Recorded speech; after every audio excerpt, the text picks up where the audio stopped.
με πολύ μεγάλο ενδιαφέρον την παρουσίασή της για το ρόλο του HR σε αυτά τα χαρτογράφητα νερά. Η κυρία Στούμπου λέει ότι ο ρόλος του HR στην τεχνητή νοημοσύνη δεν περιορίζεται μόνο στην διοίκηση των ανθρώπων.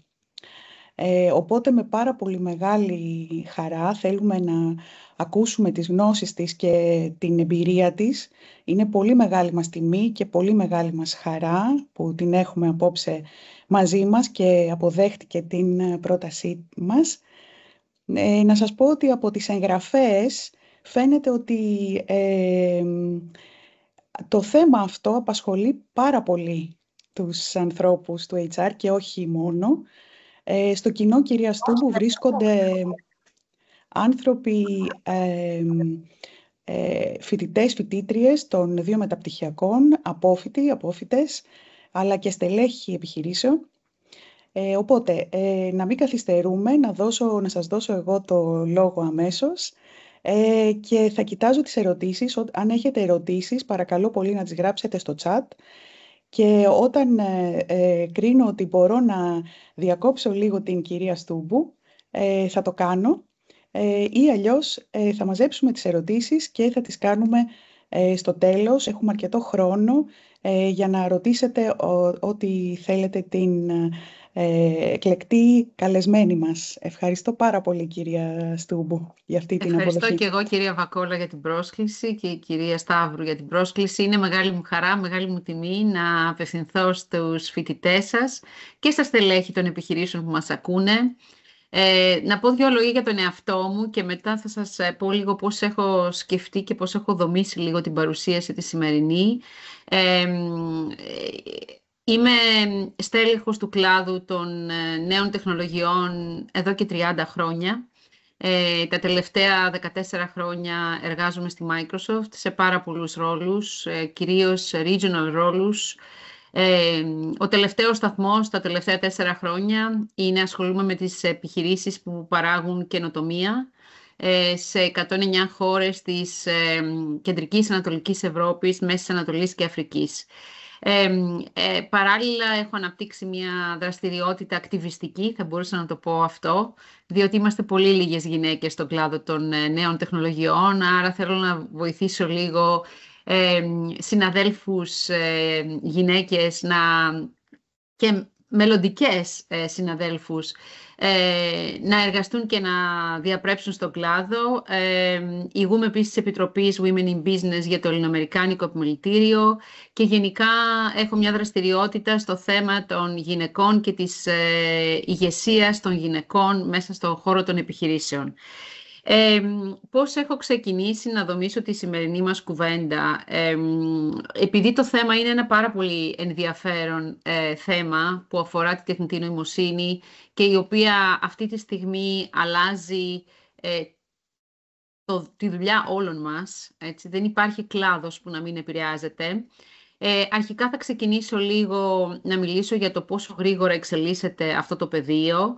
Μετά θα δώσω πολλά στοιχεία από έρευνες, γιατί πια η τεχνητή νοημοσύνη δεν είναι κάτι καινούριο. Έχουμε μετρήσιμα αποτελέσματα και από τις επιχειρήσεις οι οποίες τις εφήρμοσαν, αλλά και από το τι συμβαίνει αυτή τη στιγμή όσον αφορά την αγορά εργασίας, τα περιβάλλοντα, τα εργασιακά, πώς εξελίσσονται, πώς εξελίσσεται το θέμα της εκπαίδευσης των ανθρώπων κτλ.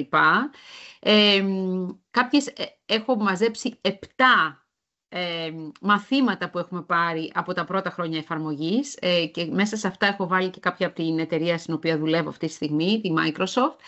Και στο τέλος θα καταλήξω στις 5, ας το πω έτσι, υπερδυνάμεις, τα superpowers, ας το πούμε έτσι, που πιστεύω ότι πρέπει να έχουν οι ηγέτες του HR σήμερα. Έτσι, εσείς, οι μελλοντικοί ηγέτες του HR. Κάπως έτσι το έχω δομήσει. Πάμε να το δούμε λίγο για να μην χάνουμε χρόνο. Αυτό που θέλω ουσιαστικά να πω ότι αυτό τον καιρό ζούμε σε μια εποχή που ένας πολύ μεγάλος επενδυτικός κολοσσός στην Αμερική, στη Silicon Valley, το ονόμασε Crucible Moment. Ένα σημείο καμπής, ένα σημείο πολύ συγκεκριμένο όπου συμβαίνουν πολλές παράλληλες δυναμικές, οι οποίες επηρεάζουν το οικονομικό και το επιχειρηματικό πεδίο. Καταρχήν η τεχνολογία, για την οποία θα μιλήσουμε κυρίως σήμερα. Η τεχνολογία τρέχει αυτή τη στιγμή με ρυθμούς που δεν έχουν προηγούμενο. Ταυτόχρονα όμως, ο κόσμος έχει πάρα πολλές κρίσεις να αντιμετωπίσει. Στην περιοχή μας, το γνωρίζουμε όλοι, υπάρχει μια γεωπολιτική αναταραχή, είτε αυτό λέγεται ο πόλεμος στην Ουκρανία και τη Ρωσία, είτε αυτό λέγεται η κρίση στη Μέση Ανατολή. Υπάρχουν γεωπολιτικές δυναμικές, οι οποίες δημιουργούν ένα καινούριο πεδίο. Υπάρχουν οικονομικές δυναμικές επίσης. Είδαμε λίγο πριν από λίγο καιρό το inflation, έτσι, πώς είχαμε τον πληθωρισμό ο οποίος έτρεχε πάρα πολύ γρήγορα. Τώρα αυτή τη στιγμή υπάρχει μια σταθερότητα, αλλά κανείς δεν μας λέει ότι δεν θα έχουμε και αύριο κάτι τέτοιο. Μόλις πριν από λίγα χρόνια βγήκαμε από μια υγειονομική κρίση. Όλα αυτά δημιουργούν ένα περιβάλλον στο οποίο οι επιχειρήσεις έχουν πάρα πολύ αβεβαιότητα. Δεν υπάρχει δηλαδή ένα σταθερό οικονομικό περιβάλλον, υπάρχει αντίθετα μια αβεβαιότητα, υπάρχει μια κατάσταση ρίσκου, συνεχούς ρίσκου και μια κατάσταση συνεχών αλλαγών, η οποία δημιουργεί άγχος και δημιουργεί αδυναμία πρόβλεψης του μέλλοντος, ας το πούμε έτσι, για τους επιχειρηματίες.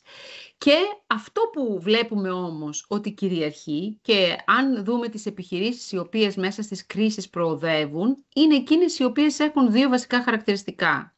Το ένα είναι η ευελιξία, έχουν δηλαδή τη δυνατότητα να αλλάζουν και να προσαρμόζουν τη στρατηγική τους πολύ γρήγορα, ώστε να μπορούν να ανταπεξέλθουν στις αλλαγές που γίνονται γύρω τους. Και το δεύτερο είναι η καινοτομία.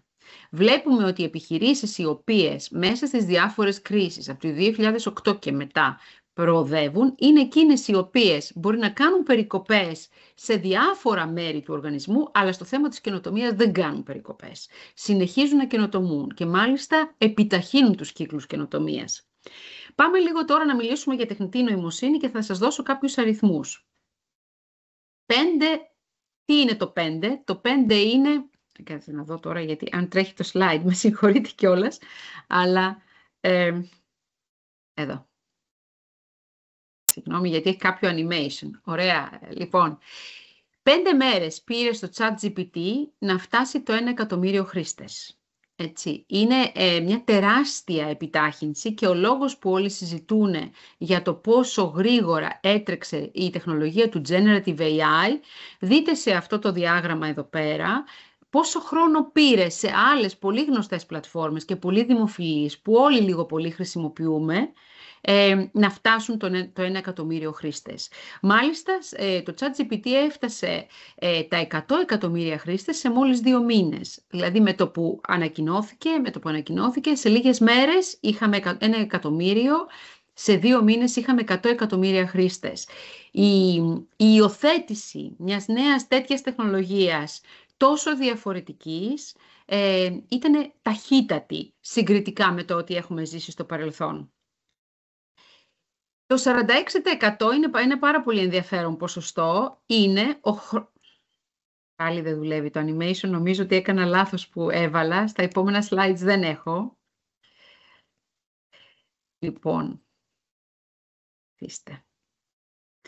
Λοιπόν, είναι το ποσοστό του κώδικα που γράφεται σήμερα με τεχνητή νοημοσύνη. Αυτό είναι το δικό μου πεδίο. Εγώ έχω σπουδάσει μηχανικός πληροφορικής και υπολογιστών και θα έλεγε κανένας ότι εμείς δημιουργήσαμε μια τεχνολογία για να μην χάσουμε τη δουλειά μας εισαγωγικά. Κι όμως βλέπετε ότι ο μισός κώδικας αυτή τη στιγμή παγκοσμίως γράφεται από το AI. Και αυτό είναι αναφέρει το GitHub, που είναι το μεγαλύτερο community ανοιχτού κώδικα για προγραμματιστές. Αυτό που είναι ενδιαφέρον δεν είναι μόνο το 46%, είναι ότι 75% των προγραμματιστών λένε ότι είναι πολύ ευχαριστημένοι από το αποτέλεσμα και είναι τώρα περισσότερο ευχαριστημένοι και από τη δουλειά τους την ίδια. Αυτό επίσης δημιουργεί ένα πολύ ενδιαφέρον προηγούμενο, γιατί κάνει disrupt, μετασχηματίζει ακόμη και το δικό μας πεδίο, το πεδίο των ανθρώπων οι οποίοι δημιουργούν τεχνολογία.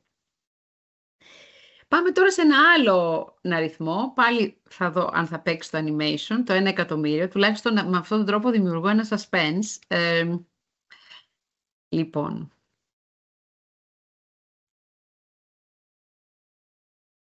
δεν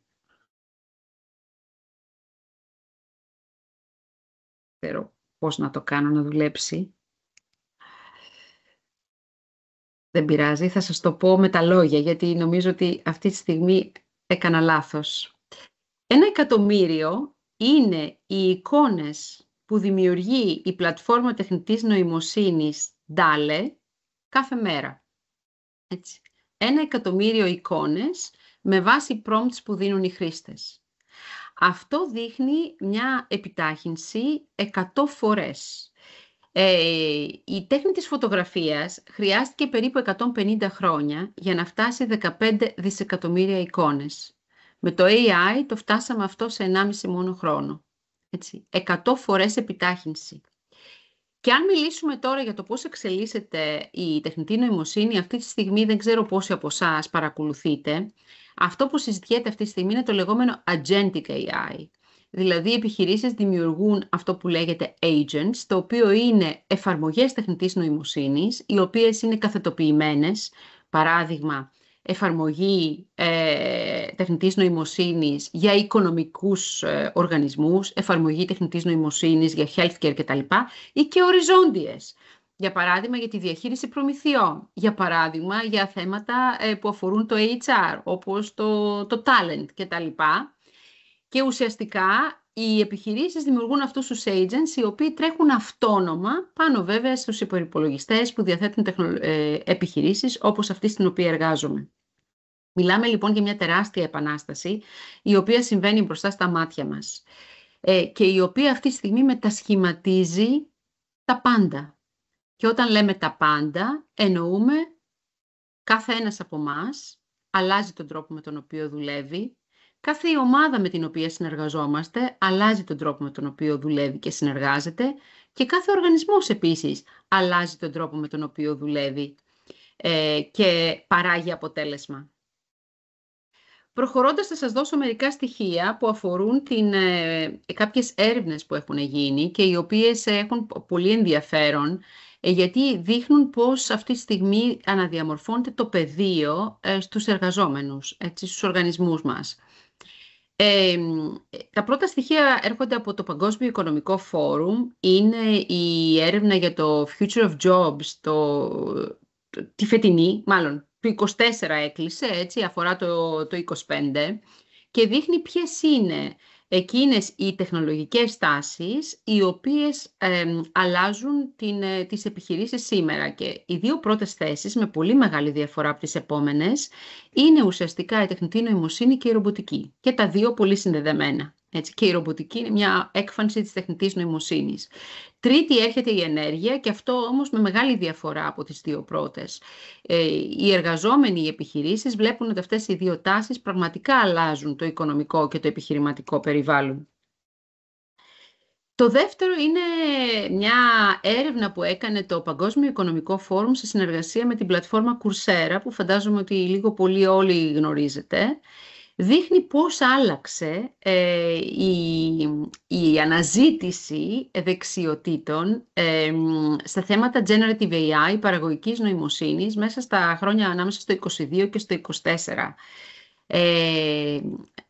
Το Coursera το μέτρησε με τη μορφή των πιστοποιήσεων, έτσι, που έχει δώσει μέσα από την πλατφόρμα για αυτές τις δεξιότητες και φαίνεται ότι τόσο εργαζόμενοι αλλά και οργανισμοί μέσα στα δύο αυτά χρόνια, από το 22 στο 24, αύξησαν πολύ σημαντικά την επένδυσή τους, ας το πούμε έτσι, στην απόκτηση δεξιοτήτων που αφορούν τις δεξιότητες τεχνητής νοημοσύνης.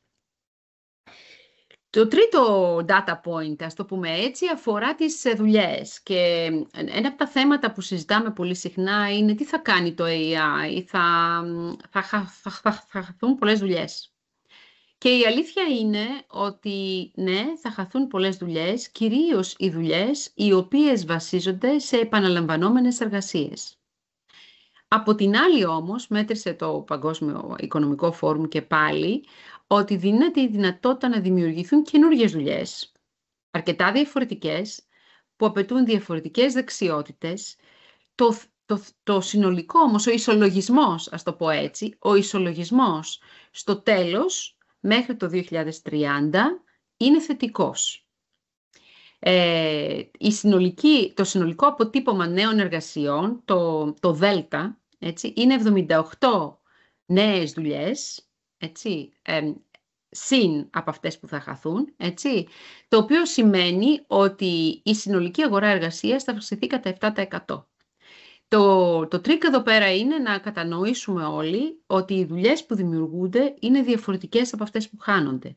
Απαιτούν διαφορετικές δεξιότητες, απαιτούν άλλη προετοιμασία, όμως υπάρχει ευκαιρία. Αυτό είναι το θετικό και με αυτό πρέπει να πορευτούμε. Ότι ναι, μεν θα χαθούν κάποιες εργασίες, αλλά θα υπάρξουν άλλες οι οποίες θα ισοφαρίσουν, θα ισοσκελίσουν και θα δημιουργήσουν και θετικό αποτύπωμα επιπλέον. Ποιες είναι οι δουλειές οι οποίες σήμερα τρέχουν πάρα πολύ γρήγορα? Οι δουλειές που τρέχουν πάρα πολύ γρήγορα, που ζητούν, που υπάρχει ζήτηση αυτή τη στιγμή, είναι εργασίες που δεν υπήρχαν το 2000. Είναι τίτλοι εργαζομένων, οι οποίοι 25 χρόνια πριν δεν υπήρχαν. Όπως Data Science Engineers ή Machine Learning Programmers. Αυτές οι δουλειές δεν υπήρχαν στο παρελθόν. Αυτές είναι οι δουλειές αυτή τη στιγμή που έχουν τη μεγαλύτερη ζήτηση.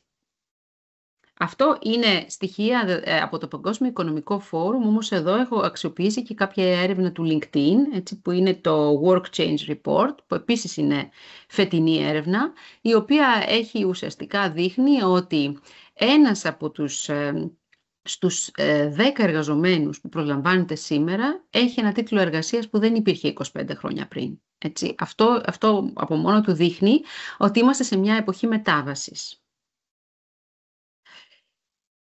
Πώς αλλάζει ο χώρος εργασίας, πώς αλλάζει το επιχειρηματικό περιβάλλον? Έχω καταγράψει εδώ πέρα από τα στοιχεία του LinkedIn κάποια ενδιαφέροντα στοιχεία για τους εργαζόμενους και για τις επιχειρήσεις. Καταρχήν για τους εργαζόμενους, το σημαντικό είναι να κατανοήσουμε ότι το 70% των δεξιοτήτων που θα χρειαστούν οι δουλειές μέχρι το 2030 θα αλλάξουν. Θα είναι διαφορετικά από αυτά. Οι δεξιότητες αυτές θα είναι διαφορετικές από αυτές που έχουμε σήμερα.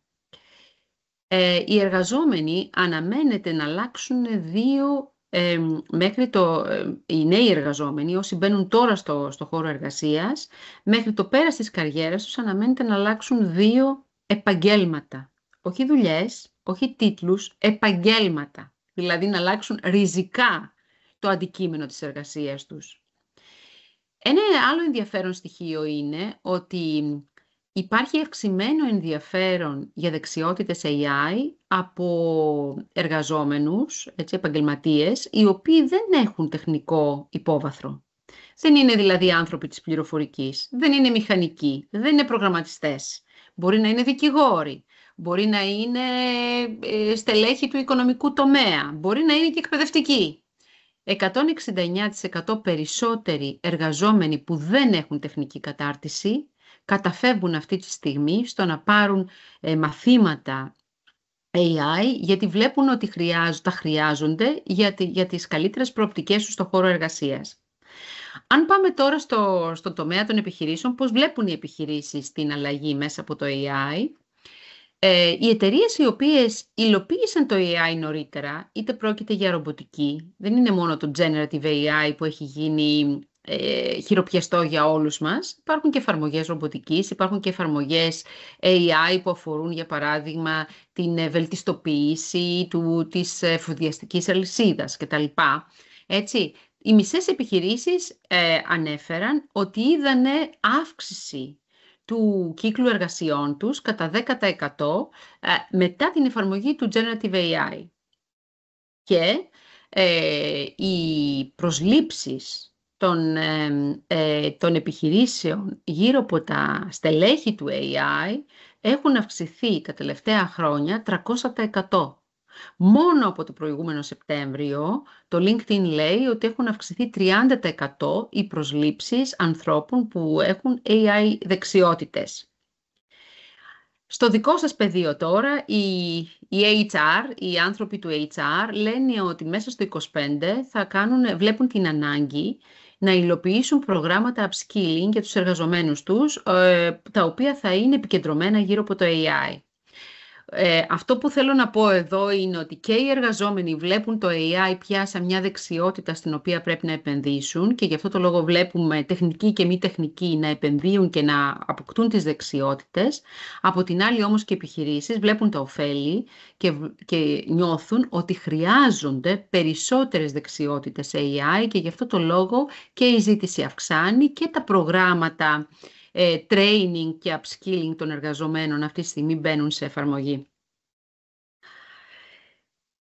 Πάλι από το LinkedIn κάποια στοιχεία, λίγο παλιότερα, αλλά είναι του 23 αυτό το slide, απλά το βρήκα και μου άρεσε πάρα πολύ και ήθελα να σας το μοιραστώ. Ουσιαστικά τι λέει το LinkedIn, ότι με τον ερχομό του AI, αλλάζει πια το παιχνίδι της εργασίας. Εκεί που λέγαμε ότι έχουμε ένα τίτλο, ένα ρόλο και μια περιγραφή του ρόλου, τώρα μιλάμε για δραστηριότητες, για tasks. Δηλαδή, και χωρίζουμε τα tasks σε εκείνα τα οποία μπορούν να αυτοματοποιηθούν, άρα μπορούν να γίνουν delegate στο AI, έτσι, ή μπορούν να αξιοποιηθεί το AI, ας το πούμε έτσι, και εκείνα τα οποία χρειάζονται τον ανθρώπινο παράγοντα περισσότερο, δηλαδή την ανθρώπινη δημιουργικότητα, έτσι και τα λοιπά. Είναι σημαντικό αυτό, γιατί αλλάζει πάρα πολύ και ο τρόπος με τον οποίο αύριο θα αξιολογήσετε εργαζομένους και με τον τρόπο θα σχεδιάσετε και τα προγράμματα upskilling των εργαζομένων. Άρα από το ρόλο και την περιγραφή του ρόλου, πάμε στις εργασίες και στο ποιες από αυτές είναι αυτοματοποιήσιμες και ποιες δεν είναι.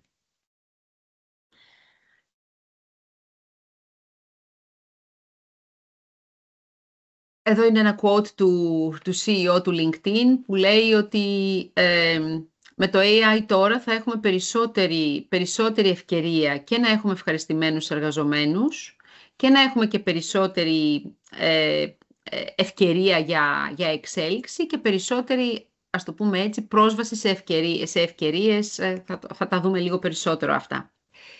Πριν πάω λίγο για να σας πω πώς βλέπουμε εμείς ότι αλλάζει ο ρόλος του HR Professional και μέσα από τη Microsoft που έχει κάνει ένα πολύ μεγάλο HR Transformation τα τελευταία χρόνια, θέλω να θίξω λίγο κάποια θέματα που αφορούν την ηθική, το AI και την ηθική, γιατί αυτά ειδικά στο δικό σας ρόλο και στο δικό σας πεδίο έχουν πάρα πολύ μεγάλη σημασία. Εδώ θα σας διηγηθώ μια ιστορία η οποία είναι λίγο παλιά, αλλά είναι πάρα πολύ χαρακτηριστική και ήταν μια από τις πρώτες που δημοσιοποιήθηκαν στο θέμα των στερεοτύπων και της αναπαραγωγής στερεοτύπων μέσα από το AI. Είχε βγει στο Reuters ένα δημοσίευμα το 2018 που ουσιαστικά ανέφερε ότι μια πολύ μεγάλη εταιρεία διαδικτυακού εμπορίου είχε αναπτύξει ένα bot για να μπορεί να κάνει screening των βιογραφικών των εργαζομένων, των υποψηφίων οι οποίοι κάναν αίτηση για θέσεις που έβγαζε η εταιρεία στο τεχνικό τους τμήμα. Ήταν το τμήμα της πληροφορικής. Το bot λοιπόν έπαιρνε τα βιογραφικά, διάβαζε τα βιογραφικά, η μηχανή, και είχε ένα scoring με βάση κάποιους συγκεκριμένους παραμέτρους που του είχε δώσει η ομάδα που το είχε προγραμματίσει. Μετά από κάποιο διάστημα διαπίστωσε η εταιρεία ότι το bot έδινε καλύτερο score στα βιογραφικά ανδρών και ουσιαστικά τα βιογραφικά των γυναικών πετιούνταν στα σκουπίδια. Ήταν πάρα πολύ ενδιαφέρον αυτό το έβριμα, διότι ουσιαστικά ανακάλυψαν ότι Το bot σκόραρε τα βιογραφικά με βάση δεδομένα από βιογραφικά υποψηφίων μέσα σε τα προηγούμενα 10 χρόνια. Μέσα σε αυτά τα τελευταία 10 χρόνια, οι υποψήφοι οι οποίοι κατά κανόνα θεωρούνταν πιο δυνατοί και τους δίνονταν η ευκαιρία για πρόσληψη ήταν κατά κανόνα άνδρες. Άνδρες ήταν επίσης και οι άνθρωποι οι οποίοι προγραμματίσαν αυτή την εφαρμογή με αποτέλεσμα να υπάρχει το λεγόμενο unconscious bias, δηλαδή μία ακούσια, ας το πούμε έτσι, στερεοτυπική αντίληψη ότι το bot λειτουργούσε σωστά. Στην ουσία όμως έκανε διακρίσεις σε βάρος βιογραφικών, τα οποία μπορεί να είχαν κάποιες λέξεις οι οποίες θεωρούνταν περισσότερο θηλυκές, ας το πούμε έτσι, και δεν είχαν συνδεθεί μέσα από τα ιστορικά δεδομένα των 10 χρόνων με καλά, δυνατά βιογραφικά. Εννοείται ότι μετά ουσιαστικά την ανακάλυψη αυτή, η εφαρμογή αυτή αποσύρθηκε και η εταιρεία προσπάθησε να κάνει ουσιαστικά να προσαρμόσει τον τρόπο με τον οποίο σχεδιάζει την προσέγγιση για το screening. Όμως αυτό μας δίνει ένα πολύ καλό παράδειγμα, αυτή η ιστορία, για το πώς η τεχνητή νοημοσύνη βασίζεται σε δεδομένα, σε ιστορικά δεδομένα. Τα μοντέλα μηχανικής μάθησης μαθαίνουν από ιστορικά δεδομένα. Αν τα ιστορικά δεδομένα περιέχουν στερεότυπα, περιέχουν προκαταλήψεις, τότε όχι μόνο θα τα αναπαράγουν, μπορεί και να τα ενισχύσουν κιόλας. Γιατί θεωρούμε ότι η μηχανή μπορεί να μας κάνει και προτάσεις καλύτερες από αυτές που εμείς κάνουμε σαν άνθρωποι. Υπάρχουν λοιπόν αυτή τη στιγμή διάφοροι ηθικοί προβληματισμοί γύρω από την εφαρμογή της τεχνητής νοημοσύνης. Μόλις ανέφερα μία, το θέμα των προκαταλήψεων.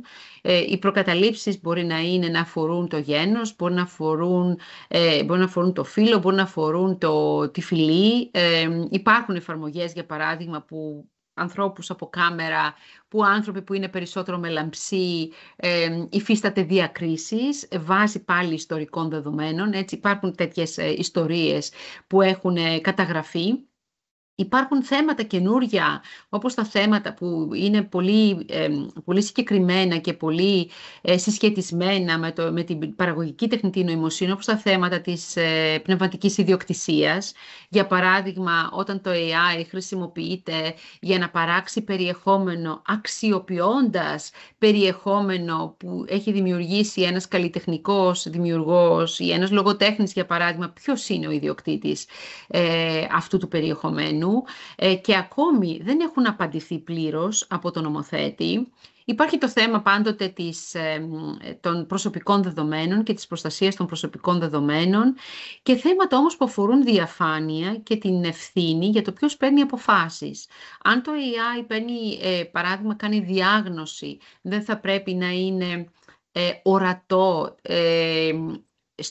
στον αποδέκτη με ποια κριτήρια έγινε αυτή η διάγνωση. Αν το AI κάνει μια πρόταση για μια οικονομική διαχείριση, δεν θα πρέπει να αντιλαμβανόμαστε πώς το AI κατέληξε σε αυτή την πρόταση. Τα θέματα δηλαδή της διαφάνειας και της ευθύνης επίσης είναι πάρα πολύ σημαντικά. Το AI, θα πω εδώ πέρα, αυτό είναι ένα slide που μου αρέσει προσωπικά πάρα πολύ. Γιατί η τεχνητή νοημοσύνη δεν είναι κάτι καινούριο. Η τεχνητή νοημοσύνη ερευνάται από το 1950, από τη δεκαετία του 50. Και όλα αυτά τα χρόνια που υπήρχε, ας το πούμε έτσι, στο παρασκήνιο, υπήρχε στο παρασκήνιο για πολύ συγκεκριμένους λόγους.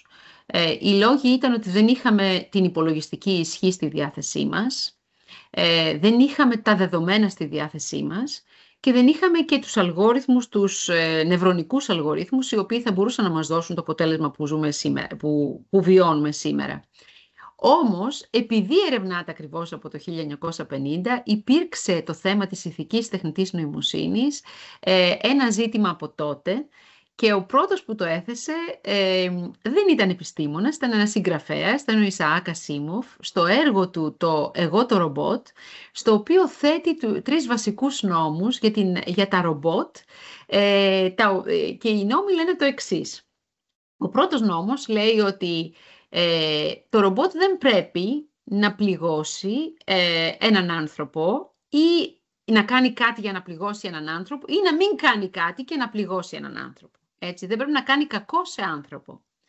Ο δεύτερος νόμος λέει ότι το ρομπότ πρέπει να υπακούει τις εντολές που του δίνουν οι άνθρωποι, εκτός από εκείνες που ουσιαστικά καταλύουν τον πρώτο κανόνα, δηλαδή πληγώνουν ανθρώπους. Και ο τρίτος κανόνας, ο τρίτος νόμος του Ισαάκ Ασίμοφ λέει ότι το ρομπότ πρέπει να προστατεύσει τον εαυτό του, με την προϋπόθεση όμως ότι προστατεύοντας τον εαυτό του δεν καταλύει τους άλλους δύο όρους. Δηλαδή δεν υπακούει ανθρώπους και δεν κάνει κακό σε ανθρώπους. Έτσι ήταν η πρώτη προσπάθεια που έγινε για να μπουν ηθικά πλαίσια στην εφαρμογή της τεχνητής νοημοσύνης από τη δεκαετία του 50. Σήμερα όμως υπάρχει μια πολύ συντονισμένη προσπάθεια και αυτό είναι κάτι για το οποίο προσωπικά είμαι πολύ περήφανη, διότι παρότι η τεχνολογία τρέχει πάρα πολύ γρήγορα και οι νομοθέτες δεν προλαβαίνουν να ακολουθήσουν με το νομοθετικό πλαίσιο, ο κλάδος της τεχνολογίας συνολικά, και εδώ υπάρχει, παρά τον έντονο ανταγωνισμό σε αυτό το πεδίο, εδώ υπάρχει μια σύμπνοια, θέλω να το πω, συνεργάζεται με τους νομοθέτες στις διάφορες χώρες για να θέσει τους κανόνες της εφαρμογής της τεχνητής νοημοσύνης. Πρόσφατα, στο τέλος του προηγούμενου χρόνου, η Ευρωπαϊκή Ένωση ανακοίνωσε το λεγόμενο AI Act, που θέτει κανόνες για την εφαρμογή της τεχνητής νοημοσύνης. Πάρα πολλές χώρες θέτουν κανόνες για την εφαρμογή της τεχνητής νοημοσύνης. Υπάρχουν κάποιες βασικές αρχές, τις οποίες όλοι οι νομοθέτες ακολουθούν όσον αφορά την ηθική υλοποίηση της τεχνητής νοημοσύνης. Το πρώτο είναι η δικαιοσύνη, το λεγόμενο fairness, δηλαδή θα πρέπει η τεχνητή νοημοσύνη να δίνει τη δυνατότητα, να είναι δίκαιη, ας το πούμε έτσι, απέναντι στους ανθρώπους, να προσφέρει ευκαιρία με το δίκαιο τρόπο. Το inclusiveness που επίσης αναφέρω εκεί πέρα είναι συνδεδεμένο. Σκεφτείτε το παράδειγμα με τα βιογραφικά, όπου κάποιες γυναίκες υποψήφοι δεν τις χειρίστηκε με δικαιοσύνη, ούτε με συμπερίληψη η εφαρμογή της τεχνητής νοημοσύνης. Η διαφάνεια, αναφέρθηκα σε αυτό, όταν η τεχνητή νοημοσύνη παίρνει μια απόφαση, καλό θα είναι να εξηγεί πώς πήρε αυτή την απόφαση, με ποιες παραμέτρους. Πολύ σημαντικό, ειδικά στο τομέα της υγείας, αλλά και σε άλλους τομείς. Η ασφάλεια του εργαζομένου, η ασφάλεια των δεδομένων του εργαζομένου, τα θέματα της κυβερνοασφάλειας και των προσωπικών δεδομένων είναι πάρα πολύ κρίσιμα. Είπαμε ότι η τεχνητή νοημοσύνη βασίζεται σε δεδομένα, άρα τα δεδομένα είναι ουσιαστικά η βάση, έτσι, το ηλεκτρικό ρεύμα, ας το πούμε έτσι, με το οποίο δουλεύει η τεχνητή νοημοσύνη. Και τέλος, το accountability είναι το θέμα της ευθύνης. Και εδώ είναι κάτι πάρα πολύ σημαντικό, ότι ο άνθρωπος στο τέλος έχει την ευθύνη. Και αυτό πρέπει να το έχουμε όλοι μας υπόψη, γιατί όλοι μας χειριζόμαστε τεχνητή νοημοσύνη καθημερινά. Η τεχνητή νοημοσύνη μπορεί να μας κάνει προτάσεις, η τεχνητή νοημοσύνη μπορεί να μας διευκολύνει, η τεχνητή νοημοσύνη μπορεί να μας κερδίσει χρόνο, αλλά στο τέλος της ημέρας το παραγόμενο, ο άνθρωπος έχει την ευθύνη. Προχωρώ με ένα πολύ κλείσιμο σε αυτό το πεδίο. Νομίζω ότι για να κλείσω στο ηθικό θέμα, νομίζω ότι έχουμε μια μοναδική ευκαιρία, μια τεχνολογία η οποία θα μπορούσε να είναι ένα δυνατό όπλο για την ανθρωπότητα, για να λύσει μεγάλα προβλήματα. Για να λύσει προβλήματα που αφορούν την κλιματική αλλαγή, για να λύσει προβλήματα που αφορούν καταστροφές. Έχουμε πολύ ωραίες εφαρμογές, και όχι μόνο εμείς, ενώ μιλάω ο κλάδος, έτσι, μιλάω πάντα για τον κλάδο εδώ, που αφορούν την εφαρμογή της τεχνητής νοημοσύνης για την αναστήλωση μνημείων. Αλλά ένα πολύ ενδιαφέρον πεδίο και στο οποίο έχω προσωπικά και δραστηριότητα είναι το θέμα του accessibility. Νομίζω ότι με τη τεχνητή νοημοσύνη σήμερα έχουμε μια μοναδική ευκαιρία, μια μεγάλη ομάδα συμπολιτών μας οι οποίοι δυσκολεύονται να ενταχθούν με ίση ευκαιρία στον εργασιακό χώρο, να λύσουμε προβλήματα και να τους δώσουμε τη δυνατότητα να είναι παραγωγικοί και να έχουν και αυτοί μια ευκαιρία επιτυχίας και προόδου. Έτσι, το θέμα της... Παράδειγμα, θέλω να το αναφέρω το παράδειγμα, υπάρχει μια εταιρεία με την οποία συνεργάζομαι εδώ στην Ελλάδα, η οποία δίνει τη δυνατότητα σε κωφούς, όχι συναδέλφους, σε κωφούς πολίτες να επικοινωνούν με contact centers μεγάλων οργανισμών. Και με αυτόν τον τρόπο είναι όλο AI, με αυτόν τον τρόπο δημιουργείται ένα κανάλι επικοινωνίας για ανθρώπους που δεν είχαν άλλο τρόπο να επικοινωνήσουν. Θα έπρεπε κάποιος δικός τους να πάρει τηλέφωνο, τη ΔΕΗ για παράδειγμα, για να ρυθμίσει το λογαριασμό του. Τέτοιες ωραίες εφαρμογές νομίζω ότι έχουν ενδιαφέρον και για εσάς. Μπορούμε αυτό να το καλύψουμε σε άλλο webinar, κυρία Βακόλα, αλλά είναι ένα πολύ ωραίο πεδίο, γιατί πραγματικά μας δίνεται η ευκαιρία να λύσουμε ένα μεγάλο πρόβλημα αυτή τη στιγμή. Κλείνω αυτή την ενότητα. Να κάνω μια στάση για ερωτήσεις εδώ πριν πάω στο επόμενο θέμα. Ναι, πολύ ωραία. Για να δούμε αν υπάρχουν ερωτήσεις. Εγώ έχω, δεν ξέρω αν το κοινό έχει. Μας έχετε συνεπάρει, κυρία Στούμπου, να ξέρετε, σας ακολουθούμε και δεν έχουμε σκεφτεί ακόμα τις ερωτήσεις. Εγώ έχω μία, αν δεν υπάρχει άλλη από το κοινό. Εσείς μας είπατε ότι οι εργασίες προσδιορίζονται όχι από τους τίτλους πια, αλλά από τις δεξιότητες και τα καθήκοντα. Και ήθελα να ρωτήσω, έχετε δει εφαρμογή στην εταιρεία σας, για παράδειγμα, ή σε άλλες εταιρείες? Είναι κάτι που το ακολουθείτε στη Microsoft αυτό?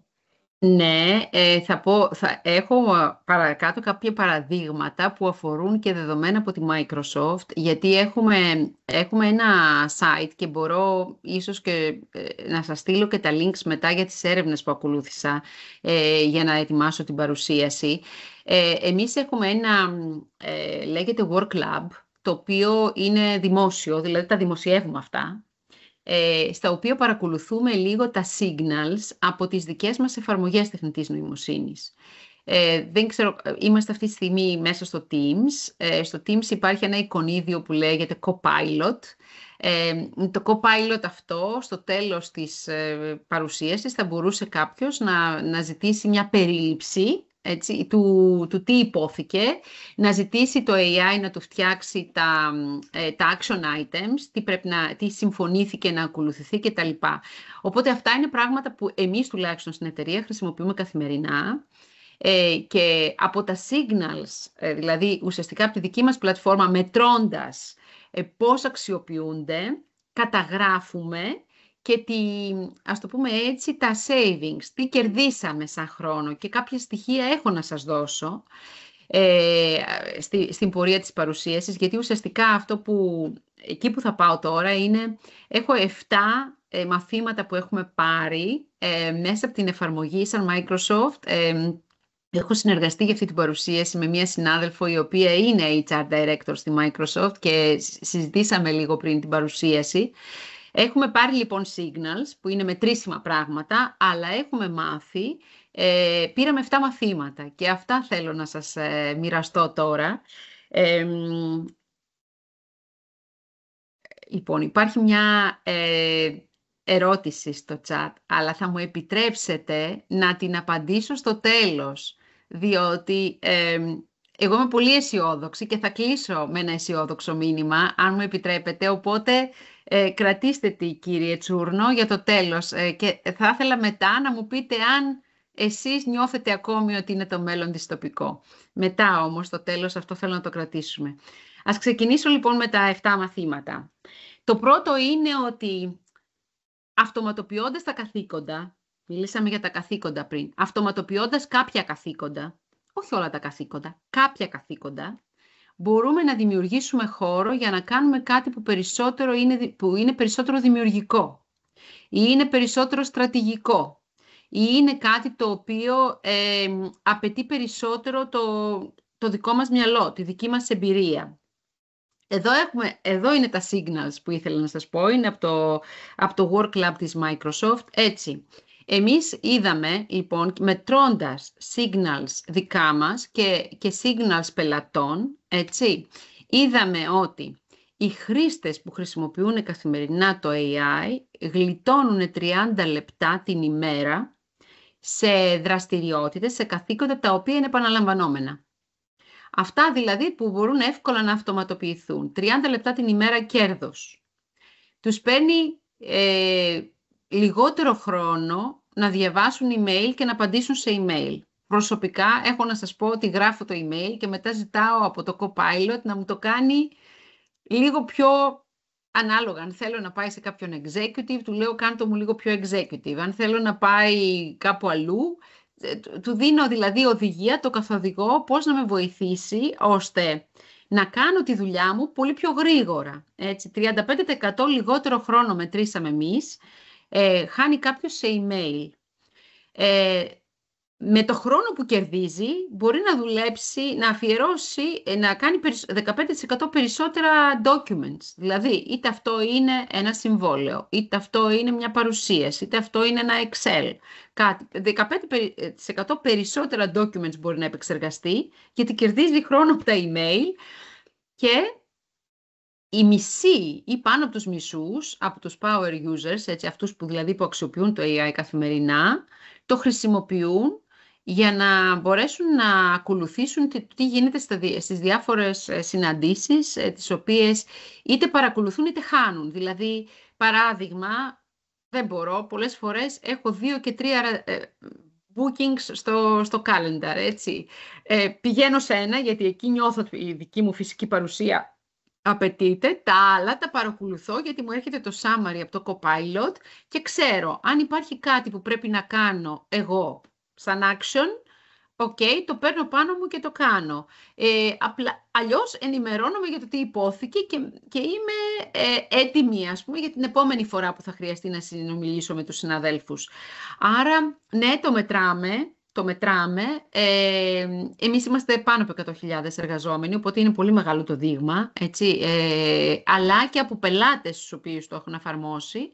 Βλέπουμε ότι υπάρχουν πολύ μεγάλες εξοικονομήσεις χρόνου, οι οποίες βοηθάνε τους ανθρώπους να επικεντρωθούν σε πιο σημαντικά καθήκοντα. Όχι αυτό, συγγνώμη. Εδώ. Το δεύτερο μάθημα είναι ότι χρειαζόμαστε να είμαστε λίγο περισσότερο προσαρμοστικοί. Έτσι. Ότι αυτό από μόνο του δημιουργεί έτσι, την ανάγκη και οι ηγέτες, είτε αυτοί λέγονται HR leaders, είτε λέγονται business leaders, είτε λέγονται finance leaders, είτε λέγονται engineering leaders, θα πρέπει να είναι περισσότερο προσαρμοστική. Δημιουργείται δηλαδή μια καινούρια απέτηση από τους ηγέτες των οργανισμών. Έτσι. Με ποια έννοια, τα ανέφερα νομίζω και στην αρχή, ότι πρέπει πια να είναι έτοιμοι ότι υπάρχουν πολύ γρήγορες αλλαγές και δεν είναι μόνο τεχνολογικές οι αλλαγές, έτσι. Είναι και άλλες αλλαγές. Το AI μπορεί να σε βοηθήσει κάποια πράγματα να τα κατανοήσεις, μιλώντας για data και τα λοιπά, να βγάλεις κάποια συμπεράσματα ή να πάρεις κάποιες αποφάσεις με βάση τα data, αλλά πρέπει να υπάρχει λεγόμενη προσαρμοστικότητα, πρέπει να υπάρχει η ανάγκη να κολυμπήσεις σε αχαρτογράφητα νερά, πρέπει να υπάρχει ανάγκη να πείσεις τους ανθρώπους να σε ακολουθήσουν. Το δύσκολο εδώ είναι ότι στους ηγέτες των οργανισμών που εμείς κάναμε την έρευνα, το 60% λένε ότι προβληματίζονται γιατί οι οργανισμοί τους δεν είναι έτοιμοι για αυτή την αλλαγή. Οπότε υπάρχει η ανάγκη να γίνουν πιο ευέλικτοι, πιο προσαρμοστικοί, αλλά οι οργανισμοί ακόμη δεν είναι έτοιμοι για αυτή την αλλαγή που απαιτείται. Οπότε έχουμε δουλειά ακόμα. Πάμε στο τρίτο μάθημα. Το τρίτο μάθημα πάλι αφορά την ευελιξία και εδώ την θέτουμε με μια διαφορετική ματιά. Είναι το λεγόμενο growth mindset. Δεν ξέρω πόσοι από εσάς έχετε ακούσει για το growth mindset στο παρελθόν. Αυτό είναι ένα παγκόσμιο case study της Microsoft. Νομίζω αν κάνετε αναζήτηση Microsoft Growth Mindset. Υπάρχει πάρα πολλή βιβλιογραφία γύρω από αυτό και υπάρχει και ένα βιβλίο της καθηγήτριας Carol Dweck, η οποία συνεργάστηκε με την ηγεσία της Microsoft από το 2014 που ανέλαβε ο Σάτια Ναντέλα για να αλλάξει αυτή την κουλτούρα στη Microsoft.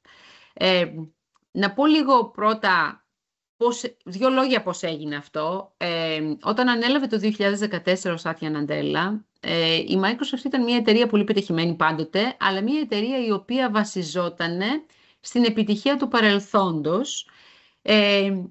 Είδε όμως λίγο μπροστά ο Σάτια Ναντέλα πώς θα εξελιχθεί η τεχνολογία και θεώρησε ότι ο οργανισμός πρέπει να αλλάξει κουλτούρα. Και για να αλλάξει η κουλτούρα,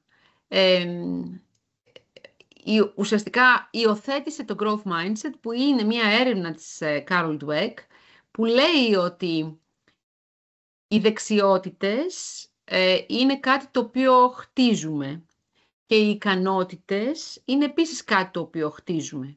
Και ο καθένας από εμάς έχει τη δυνατότητα να κάνει κάτι περισσότερο και κάτι καλύτερο, έτσι, και ότι η εξυπνάδα, ας το πω έτσι, το intelligence, ας το πω αλλιώς, είναι κάτι που χτίζεται, δεν είναι κάτι με το οποίο γεννιόμαστε. Είναι λοιπόν η κουλτούρα του growth mindset που λέει μπορώ να αναπτύξω τις δεξιότητες αρκεί να βγω λίγο έξω από το comfort zone, δοκιμαστώ σε κάτι καινούριο, πάρω κάποια ρίσκα, βάλω τη δουλειά που απαιτείται, έτσι, σε σχέση με το fixed mindset που είναι η ικανοποίηση ότι είμαι καλά εδώ που είμαι, τα έχω καταφέρει και αφού τα κατάφερα και χτες, με τις ίδιες δεξιότητες θα τα καταφέρω και αύριο. Αυτή η κουλτούρα σε εμάς έχει μέσα σε αυτά τα χρόνια γίνει δεύτερη φύση μας. Θα διαβάσετε ότι πολλές φορές λέει ο Σάτια ότι θέλω έναν οργανισμό που θα είναι learn it all και όχι know it all. Έτσι. Δεν ξέρουμε τα πάντα, αλλά θέλουμε να μάθουμε, μπορούμε να μάθουμε τα πάντα. Είναι η κουλτούρα που σου επιτρέπει και να εξελίσσεσαι, που σου επιτρέπει και να καινοτομείς. Οι οργανισμοί σήμερα έχουν την ανάγκη αυτή. Έχουν την ανάγκη να είναι ευέλικτοι, έχουν την ανάγκη να εξελίσσονται, έχουν την ανάγκη να καινοτομούν. Είπαμε και από την αρχή ότι οι εταιρείες οι οποίες προοδεύουν εν μέσω κρίσεων είναι εκείνες που εξακολουθούν και καινοτομούν. Τέταρτο μάθημα, το what if, τα σενάρια δηλαδή. Πολλές φορές και πολλοί από εμάς, και εγώ θα σας έλεγα πριν από λίγο καιρό, μπερδεύουμε την καινοτομία με κάτι το οποίο έχει το λεγόμενο wow factor. Έτσι. Τι σημαίνει αυτό? Ένα καινούριο προϊόν που κανείς δεν είχε σκεφτεί ποτέ. Το Generative AI είναι μια φοβερή καινοτομία, δεν την είχαμε σκεφτεί ποτέ. Η καινοτομία όμως υπάρχει παντού. Καινοτομία τι σημαίνει? Σημαίνει ότι μπορούμε να αναπροσαρμόσουμε μια διαδικασία, να την κάνουμε πιο γρήγορη, να την κάνουμε πιο αποδοτική, να την κάνουμε πιο ευέλικτη, να την κάνουμε πιο οικονομική. Δεν είναι απαραίτητο ότι όλοι σχεδιάζουμε κάτι καινούριο, ένα καινούριο προϊόν και είμαστε καινοτόμοι. Η καινοτομία μπορεί να υπάρχει παντού. Έτσι. Και με αυτόν τον τρόπο, δίνοντας την ευκαιρία ή δημιουργώντας το περιβάλλον μέσα από το οποίο εργαζόμενοι μπορούν να καινοτομήσουν, δημιουργείται ουσιαστικά και περισσότερη ικανοποίηση στην εργασία. Και περισσότερη ευελιξία για την επιχείρηση. Πέμπτο μάθημα. Το skilling, έτσι, οι δεξιότητες. Χρειάζονται οι δεξιότητες αυτή τη στιγμή να αναπτυχθούν στις επιχειρήσεις για να μπορέσουμε να διαχειριστούμε, έτσι, τον καινούριο κόσμο που αναπτύσσεται μπροστά μας, ειδικά με το AI τώρα που μας φέρνει πολλά άγνωστα. Υπάρχουν πολλές άγνωστοι παράμετροι αυτή τη στιγμή που πρέπει να διαχειριστούμε. Λοιπόν, εδώ υπάρχει ένα παράδοξο για τις δεξιότητες, πάλι είναι από δική μας έρευνα της Microsoft αυτή, η ίδια έρευνα του 25, που λέει ότι οι μισοί εργαζόμενοι φοβούνται ότι το AI θα τους αντικαταστήσει. Θα τους αντικαταστήσει, θα χάσουν τη δουλειά τους λόγω του AI. Την ίδια στιγμή, το 70% των εργαζομένων είναι διατεθειμένοι να δώσουν μέρος των καθηκόντων τους στο AI για να κάνουν τη ζωή τους καλύτερη και τη δουλειά τους ευκολότερη. Αυτό από μόνο του είναι ένα παράδοξο, όμως δείχνει ότι η ανάγκη για δεξιότητες είναι πάρα πολύ σημαντική. Και εδώ, εντάξει, τα έχω έτσι σαν screenshots, εδώ είναι ουσιαστικά screenshots δικά μας μέσα από τη Microsoft με τα δικά μας προγράμματα για AI για τους εργαζομένους μας. Έχουμε πολλά paths δεξιοτήτων, είτε αυτό πρόκειται για τεχνικές δεξιότητες, δηλαδή πιστοποιήσεις για ανθρώπους που θέλουν να δημιουργήσουν και να παράξουν AI, είτε αυτό λέγεται για δεξιότητες για ανθρώπους office workers, οι οποίοι θέλουν να αξιοποιήσουν το AI. Υπάρχουν πάρα πολλά paths, υπάρχει μεγάλη επένδυση αυτή τη στιγμή και στους δικούς μας εργαζόμενους, ώστε να μπορούν να αξιοποιούν το AI στην καθημερινή τους δουλειά.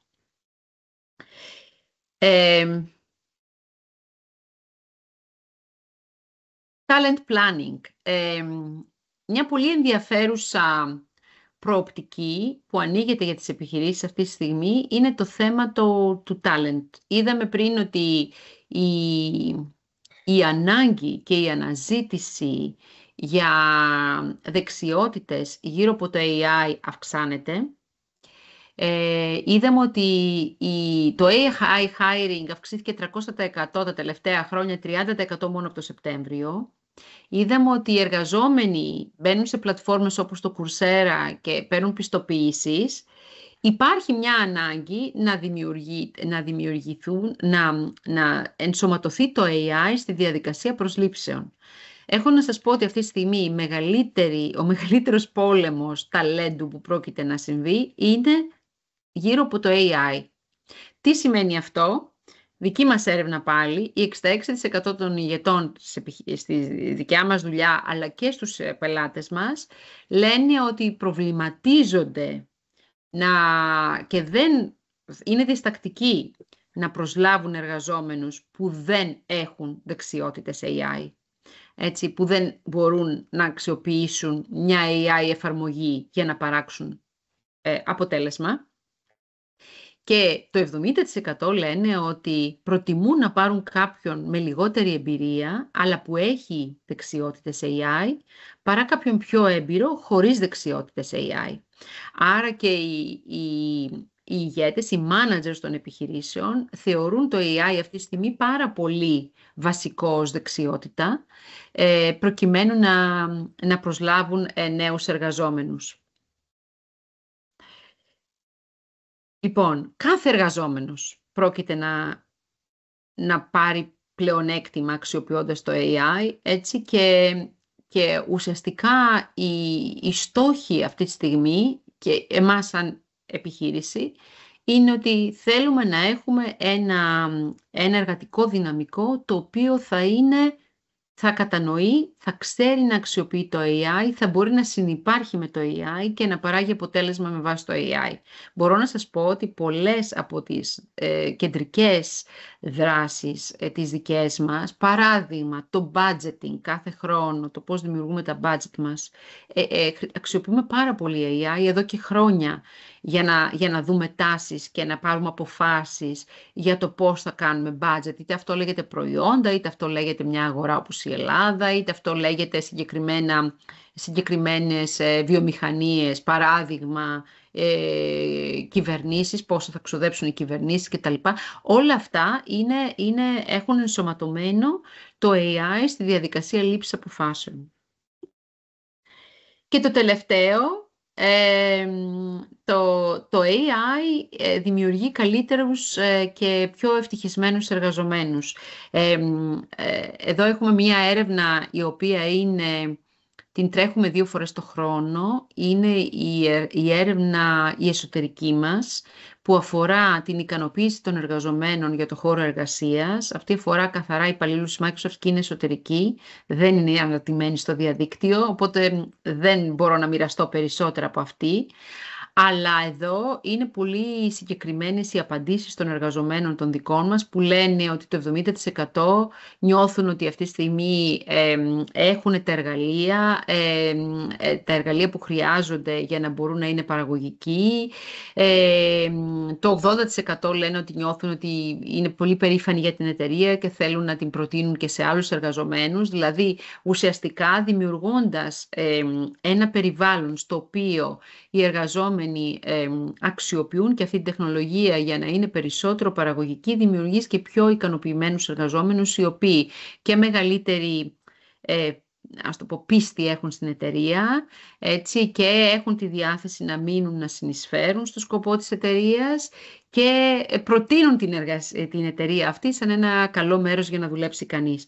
Οπότε συνολικά βλέπουμε ότι οι εργαζόμενοι, για να κλείσω και γιατί αυτό νομίζω ήταν το 7ο μάθημα που παρέδωσα σήμερα, ουσιαστικά βλέπουμε ότι η αξιοποίηση της τεχνητής νοημοσύνης από τους εργαζόμενους κρίνεται θετικά και γιατί κερδίζει χρόνο και γιατί τους δίνει την ικανοποίηση, αλλά και από τους leaders, διότι βλέπουν ότι με αυτόν τον τρόπο μπορούν ουσιαστικά να παράξουν περισσότερο περιεχόμενο και να ανταποκριθούν στις πολύ γρήγορες αλλαγές που θέτει αυτή η εποχή. Ο προβληματισμός ποιος είναι? Το ταλέντο. Έχουμε το ταλέντο που χρειαζόμαστε στον οργανισμό μας για να μας πάει εκεί που θέλουμε. Έχουμε τις δεξιότητες. Ποιοι είναι εκείνοι οι εργαζόμενοι που πρέπει να φέρουμε για να δημιουργήσουμε αυτή τη δυνατότητα που θέλουμε για τον οργανισμό μας και βέβαια πώς θα εκπαιδεύσουμε αυτούς που έχουμε μέσα στην επιχείρηση αυτή τη στιγμή ώστε να ανταποκριθούν. Πάω τώρα στο τελευταίο μέρος της παρουσίασης και πριν πάω να σκάνω μια στάση πάλι. Μήπως υπάρχει κάποια άλλη ερώτηση?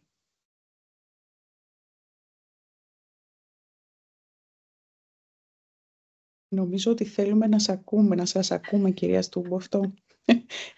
Έχετε διατηρήσει το ενδιαφέρον να ελπίζω, είμαστε 140, από την αρχή ξεκινήσαμε 140 και δεν έχει φύγει κανείς. Ή έχω τρομάξει, ένα από τα δύο συμβαίνουν. Αλλά προσπαθούμε να ελπίζω όχι το δεύτερο. αποτέλεσμα. Ελπίζω όχι το δεύτερο. Λοιπόν, πώς βλέπω εγώ το ρόλο του HR, πώς πιστεύω ότι ο ρόλος του HR αναπροσαρμόζεται και γίνεται περισσότερο στρατηγικός από το administrative ή το compliance ή το operational, ας το πούμε έτσι, στο πιο strategic. Γιατί νομίζω ότι είναι η ώρα που εσείς σαν HR leaders έχετε μία ευθύνη αυτή τη στιγμή και μία ευκαιρία. Την ευθύνη να φέρετε τους οργανισμούς εκεί που πρέπει όσον αφορά την ετοιμότητα, έτσι, και την ευκαιρία βέβαια να δημιουργήσετε και το δικό σας brand, τη δική σας καριέρα ως ηγέτες αυτού του μετασχηματισμού. Έχω βάλει εδώ πέρα 5 superpowers, όπως τα λέμε στα ελληνικά, έτσι. Το πρώτο είναι, η πρώτη υπερδύναμη είναι ότι πρέπει εσείς οι ίδιοι να γίνετε AI savvy, έτσι, να κατανοήσετε το AI. Νομίζω, κυρία Βακόλα, είχα δώσει πάνε χρόνια μια άλλη ομιλία στο μεταπτυχιακό σας και τότε είχα πει ότι πρέπει οι ηγέτες του HR σήμερα να κατανοούν πολύ καλά το business επιχείρησης. Έτσι. Να κατανοούν την επιχείρηση, ποια είναι τα δυνατά της σημεία, ποια είναι τα δύναμά της, ποιος είναι ο ανταγωνισμός, τι αξία προσφέρει στους πελάτες της, πώς βγάζει τα λεφτά της, όλα αυτά πρέπει να τα κατανοούν. Σήμερα πρέπει να κατανοείτε και το AI. Δηλαδή πρέπει να έχετε και την γνώση της επιχείρησης, αλλά και τη γνώση του AI. Είναι πολύ σημαντικό και εσείς οι ίδιοι πρώτοι να υλοποιήσετε το AI, να το αξιοποιήσετε, να το κατανοήσετε, να δοκιμάσετε, να πειραματιστείτε, να κάνετε λάθη, να βρείτε τη σειρά σας, να μάθετε, τα τερτύπια τέλος πάντων που πρέπει να μάθετε για να το βάλετε αυτό στην καθημερινότητά σας. Γιατί δεν το έχω βάλει αυτό στην έρευνα, αλλά είναι ένα ενδιαφέρον στοιχείο της δικής μας έρευνας από τους δικούς μας πελάτες που λέει όταν η επιχείρηση δεν δίνει στους εργαζόμενους AI, αυτοί πάνε και φέρνουν το δικό τους στην επιχείρηση. Άρα μην ξεγελιέστε ότι οι εργαζόμενοι προκειμένου να κάνουν τη ζωή τους πιο εύκολη και να πετύχουν τις προθεσμίες τους, να προοδεύσουν στην καριέρα τους, να πάρουν τον πόνους τους στο τέλος της χρονιάς, το αξιοποιούν το AI. Ήδη το αξιοποιούν ιδιωτικά. Σίγουρα το αξιοποιούν και μέσα στην επιχείρηση. Άρα είναι σημαντικό και εσείς, σαν επαγγελματίες, να κατανοείτε ότι ποια είναι τα πλεονεκτήματα που μπορείτε να πάρετε από το AI, να το χρησιμοποιείτε εσείς οι ίδιοι και όταν το κατανοήσετε, να κάνετε και προτάσεις στην επιχείρηση. Δηλαδή να τους πείτε ποια είναι τα πεδία στα οποία βλέπετε ότι μπορεί να δώσει αξία, έτσι, και βέβαια να το συνδέσετε αυτό και με τα οικονομικά αποτελέσματα, γιατί καμία επιχείρηση δεν κάνει επένδυση αν δεν περιμένει τα οικονομικά αποτελέσματα. Αυτή είναι η πρώτη υπερδύναμη. Η δεύτερη υπερδύναμη είναι ότι επειδή ζούμε σε αβέβαιους καιρούς και επειδή ζούμε σε εποχές στις οποίες αλλάζει πάρα πολύ γρήγορα το σκηνικό γύρω μας, είναι πάρα πολύ σημαντικό να είστε κοντά στον εργαζόμενο. Θα μου πείτε, μα αυτός είναι ο ρόλος του HR. Συμφωνώ. Δεν θα έχω καμία αντίρρηση. Μπορεί να είναι και λίγο αυτονόητο αυτό που λέω εδώ πέρα. Όμως υπάρχει πολύ μεγάλη ανάγκη, ειδικά σε εποχές που υπάρχουν μετασχηματισμοί, τεράστιοι μετασχηματισμοί. Νομίζω κάπου χρησιμοποιώ την έννοια AI revolution, σαν μια επανάσταση αυτό που γίνεται. Οι εργαζόμενοι έχουν περισσότερες ανασφάλειες, έχουν περισσότερη ανάγκη να ακουστεί η φωνή τους. Έτσι. Η ανάγκη λοιπόν να ακούσετε, να πάρετε τον παλμό των εργαζομένων, έτσι, σε εποχές τεράστιων αλλαγών, επανέρχεται ως μία πολύ ουσιαστική υπερδύναμη που πρέπει να διαθέτετε ως HR professionals. Το τρίτο είναι το εσωτερικό innovation, ας το πούμε έτσι, την καινοτομία την εσωτερική, ότι δηλαδή όπως μετασχηματίζεται όλη η αγορά, κάθε κλάδος, δεν υπάρχει κανένας κλάδος αυτή τη στιγμή που να μην υφίσταται μετασχηματισμό με το AI, πρέπει και εσείς να σκεφτείτε ποιες είναι εκείνες οι περιοχές που μπορείτε να κάνετε τομές. Ποιες είναι οι διαδικασίες που μπορούμε να τις ξανασκεφτούμε με το HR. Με το AI και με το HR βέβαια, ως ηγέτη σε αυτό. Πού χρειάζεται να κάνουμε αλλαγές. Πού υπάρχει, πώς να το πω τώρα, πόνος, μεταφράζω το pain, αλλά καταλαβαίνετε, πού υπάρχει ανάγκη να επέμβουμε γιατί μας δημιουργεί καθυστερήσεις οι οποίες έχουν επίπτωση στους πελάτες. Πού υπάρχει ανάγκη να βοηθήσουμε ώστε να αλλάξουμε κάποια πράγματα και βεβαίως, τι διαδικασία διαχείρισης αλλαγής χρειάζεται να υλοποιήσουμε ως HR ομάδα προκειμένου να γίνουν αυτές οι τομές. Η τέταρτη υπερδύναμη είναι, θα έλεγα, η θετική, πώς να το πω, η θετικότητα σε αυτή την αλλαγή. Δηλαδή, από τη στιγμή που πρέπει να είστε έτοιμοι να κάνετε την παρέμβαση και να χρησιμοποιήσετε το AI ή να βοηθήσετε τον οργανισμό σας να το αξιοποιήσει, αυτό εσείς οι ίδιοι πρώτοι πρέπει να το δείτε σαν μια δύναμη και σαν μια ευκαιρία και όχι σαν μια φοβία, σαν ένα αναγκαίο κακό, σαν κάτι το οποίο εντάξει, μας ήρθε τώρα το AI, πρέπει να το πάρουμε και αυτό. Όχι, είναι μια ευκαιρία. Είναι μια ευκαιρία για τους ανθρώπους. Είδαμε ότι οι δεξιότητες αλλάζουν, τα επαγγέλματα αλλάζουν. Θα υπάρξει πλεόνασμα δουλειών, αλλά διαφορετικών δουλειών. Θέλουμε αυτούς τους ανθρώπους μας να δώσουμε την ευκαιρία και εσείς πρέπει να είστε οι πρώτοι που πρέπει να σκεφτείτε θετικά για το πώς οι εργαζόμενοι της επιχείρησής σας θα μπορέσουν να δράξουν αυτή την ευκαιρία. Και πρέπει να αφαιρέσετε ή να καθαρίσετε τέλος πάντων το δρόμο από τα εμπόδια που μπορεί να υπάρχουν για να αξιοποιηθεί αυτή η ευκαιρία. Και το τελευταίο είναι η κουλτούρα. Νομίζω ότι μιλήσαμε για το growth mindset, το πώς αλλάζουν οι κουλτούρες των οργανισμών. Έτσι, εσείς είστε η φωνή, είστε ο εγκέφαλος, είστε η καρδιά πίσω από την κουλτούρα μιας επιχείρησης. Έχετε τη δύναμη και πρέπει να έχετε τη δύναμη να την αλλάξετε. Πρέπει να έχετε τη δύναμη να υψώσετε το ανάστημά σας πολλές φορές σε business leaders οι οποίοι είναι πολύ σκληροί στα νούμερα, αλλά η κουλτούρα είναι αυτή που οδηγεί τους οργανισμούς μπροστά και ο ρόλος του HR εδώ είναι πάρα πολύ κρίσιμος ώστε να δώσει ένα στίγμα και εγώ προσωπικά οι καλύτεροι HR leaders με τους οποίους έχω δουλέψει είναι εκείνοι που δεν φοβήθηκαν να σπάσουν αυγά και κάποιες φορές να κοντράρουν λίγο και τους business leaders γιατί πίστευαν πολύ ότι έπρεπε να επενδύσουν στο θέμα της κουλτούρας. Πώς δηλαδή βλέπω αυτό το μετασχηματισμό?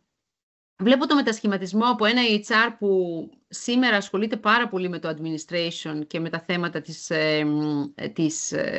του compliance, σε ένα που γίνεται περισσότερο εστιασμένο στη στρατηγική της επιχείρησης, αλλά και στην καινοτομία. Καινοτομία που αφορά και την επιχείρηση, αλλά και τον εργαζόμενο. Από εκεί που λέγαμε κάνουμε διαχείριση ταλέντου, τώρα κάνουμε πλάνο για το τι ταλέντο χρειάζεται να έχουμε. Κάνουμε πλάνο για τα ταλέντα που πρέπει να βρούμε με τις δεξιότητες γύρω από το AI.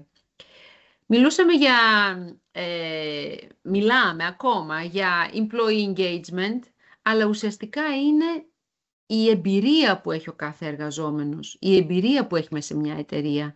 Αυτό είναι που μας ενδιαφέρει αυτή τη στιγμή. Πώς αλλάζοντας όλο το επιχειρηματικό σκηνικό με την τεχνητή νοημοσύνη, αυτό θα είναι προς όφελος του εργαζόμενου και της καθημερινότητάς του.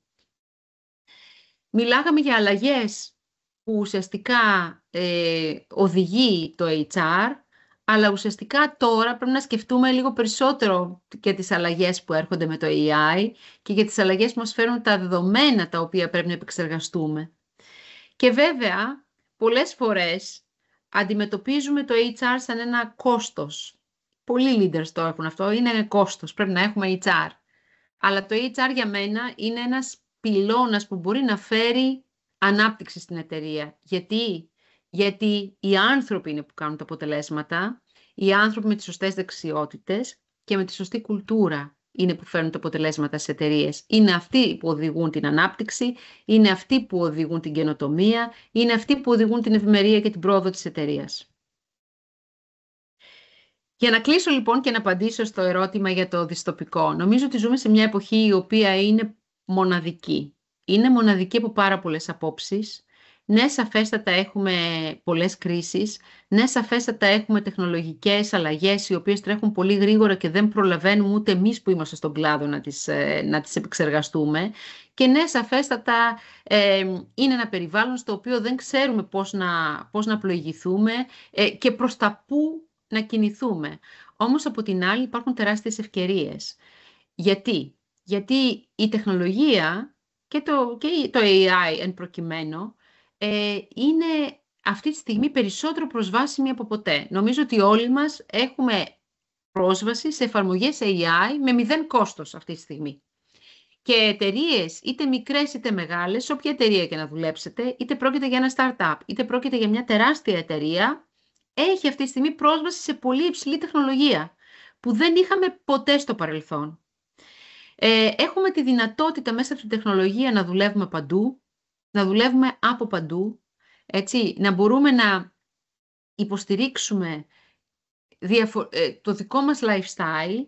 Έχουμε τη δυνατότητα να κερδίσουμε μέσα από την εφαρμογή του AI, να μειώσουμε κόστη, έτσι, να μειώσουμε ρίσκο, μειώνοντας κόστος μειώνουμε και ρίσκο, να καινοτομήσουμε και να δημιουργήσουμε ευκαιρία και έχουμε για πρώτη φορά επίσης πρόσβαση σε τεράστια αποθέματα γνώσης και σε τεράστια προγράμματα μάθησης και skilling, τα οποία είναι δωρεάν. Μόνο να κάνετε ένα πέρασμα από το LinkedIn, θα δείτε πόσα προγράμματα αναφέρονται. Η Microsoft έχει αυτά τα AI courses που είναι free, δωρεάν. Η Google έχει αυτά. Η τάδε εταιρεία έχει αυτά. Δηλαδή υπάρχει τόσο μεγάλη πρόσβαση στη γνώση αυτή τη στιγμή που δεν είχαμε ποτέ. Οπότε νομίζω ότι η εποχή μας είναι μοναδική από αυτή τη σκοπιά και νομίζω ότι όλο αυτό απαιτεί από μας απλά το λεγόμενο growth mindset, δηλαδή να είμαστε ανοιχτοί για να μάθουμε. Εδώ κλείνω, κυρία Βακόλα. Ελπίζω να απάντησα στο θέμα του δυστοπικού μέλλοντος. Βλέπω Ναι, ότι σας υπάρχει και μια άλλη ευχαριστούμε ερώτηση. πολύ. Ναι, υπάρχει μία ακόμα ερώτηση. Αν θα μπορούσε η τεχνητή νοημοσύνη να αποκτήσει ενσυναίσθηση. Είναι κάτι πολύ κοινό αυτό ως Ναι. ερώτημα. Δηλαδή, πότε, ας πούμε, η τεχνητή νοημοσύνη θα συνδεθεί με το συναίσθημα, γιατί προς το παρόν συνδέεται με τα hard facts. Ναι. Το θέμα καταρχήν της, γιατί τώρα αυτό αφορά την παραγωγική τεχνητή νοημοσύνη, το θέμα της, πώς να το πω τώρα αυτό, να το πω λίγο, υπάρχει, όσοι από εσάς χρησιμοποιείτε τις εφαρμογές τεχνητής νοημοσύνης και του βάζετε, πείτε μου, δώστε του ένα λίγο πιο προσωπικό τόνο σε αυτό το email και τα λοιπά. Θα σας πω σήμερα, θα σας δώσω ένα παράδειγμα σήμερα. Μία συνάδελφος έκλεινε 25 χρόνια στο χώρο εργασίας και άρχισαμε να γράφουμε email και να της λέμε συγχαρητήρια κτλ. Οπότε γράφω και εγώ το email μου, πάρα πολύ ωραίο, και λέω για να δω, να δοκιμάσω. Με έπιασε ένα τέτοιο. Να δοκιμάσω, λέω, και ζητάω λοιπόν από το Copilot να μου το κάνει λίγο έτσι, να μου το φτιάξει λίγο, και του λέω βάλε και ένα προσωπικό τόνο. Και αρχίζει και γράφει. Για τις εμπειρίες μου με την κοπέλα, καμία σχέση, δεν μπορούσε να το ξέρει αυτό το Copilot, που κάναμε εκείνο μαζί, που κάναμε το άλλο μαζί κτλ. Αυτό είναι το λεγόμενο hallucination. Τι σημαίνει hallucination? Σημαίνει ότι οι εφαρμογές αυτές παραγωγικής νοημοσύνης πολλές φορές σου απαντούν με έναν αληθοφανή τρόπο, αλλά δημιουργούν μια ιστορία, μια κατάσταση η οποία δεν υπάρχει. Οπότε θέλει μια προσοχή, έτσι, το πώς τις αξιοποιούμε. Ήταν όμως πολύ ενδιαφέρον γιατί το διάβαζα και γελούσα. Όμως είμαι υποψιασμένη, οπότε εντάξει, το διέγραψα αυτό, εννοείται. Όμως, η ενσυναίσθηση είναι καθαρά ανθρώπινο συναίσθημα, δεν είναι συναίσθημα της μηχανής. Σίγουρα τη τεχνητή νοημοσύνη, αξιοποιώντας τη λογοτεχνία, αξιοποιώντας κινηματογραφικές ταινίες, αξιοποιώντας ανθρώπινα παραγόμενα, μπορεί να παράξει κάτι το οποίο να θεωρηθεί ότι μπορεί να προσεγγίσει, ας το πούμε έτσι, τον ανθρώπινο λόγο, αλλά η ενσυναίσθηση είναι ανθρώπινο χαρακτηριστικό και δεν μπορεί να αναπαραχθεί. Δεν μπορούσε το AI να μου γράψει ένα αληθινό email στη συνάδελφο η οποία έκλεισε τα 25 χρόνια στην εταιρεία σήμερα. Και υπάρχει και μία ακόμα ερώτηση από τον κύριο Καράλη. Ναι.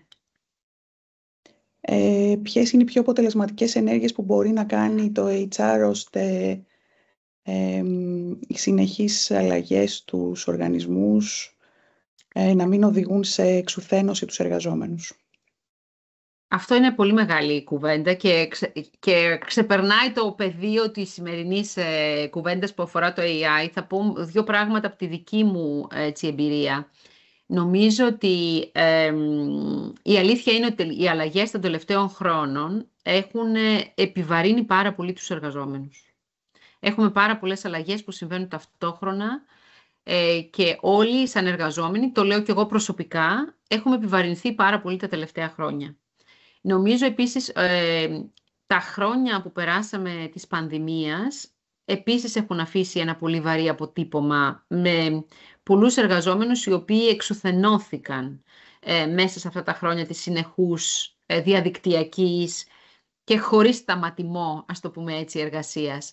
Οπότε είναι ένα πραγματικό πρόβλημα αυτό. Αυτό που μπορώ να πω, και το λέω με τεχνολογικούς όρους, γιατί δεν είμαι ο ειδικός του HR, αλλά με τεχνολογικούς όρους νομίζω ότι εδώ έχουμε μια ευκαιρία, αν η τεχνητή νοημοσύνη αξιοποιηθεί με έναν τρόπο ο οποίος να κερδίζει το χρόνο των εργαζομένων, έτσι, αυτό θα είναι ένα μεγάλο πλεονέκτημα. Και γι' αυτό το λόγο ανέφερα και τα στοιχεία τα δικά μας, όπου μετράμε από τις πλατφόρμες που χρησιμοποιούμε εμείς και φαντάζομαι πολλές επιχειρήσεις, δεν είναι μόνο η δικιά μας τεχνολογία, έτσι, και άλλες επιχειρήσεις μπορεί να έχουν αντίστοιχα στοιχεία, κερδίζοντας χρόνο καθημερινά από εργασίες στις οποίες μπορεί το HR να σε βοηθήσει, αυτό και μόνο είναι ένα πολύ μεγάλο ευεργέτημα για τον εργαζόμενο και μπορεί να αξιοποιηθεί για προσωπικό χρόνο. Όχι για να κάνει περισσότερα, αλλά και για προσωπικό χρόνο. Γιατί πολλοί από εμάς δουλεύουμε παραπάνω από τις ώρες εργασίας που έχουμε υπογράψει στη σύμβασή μας.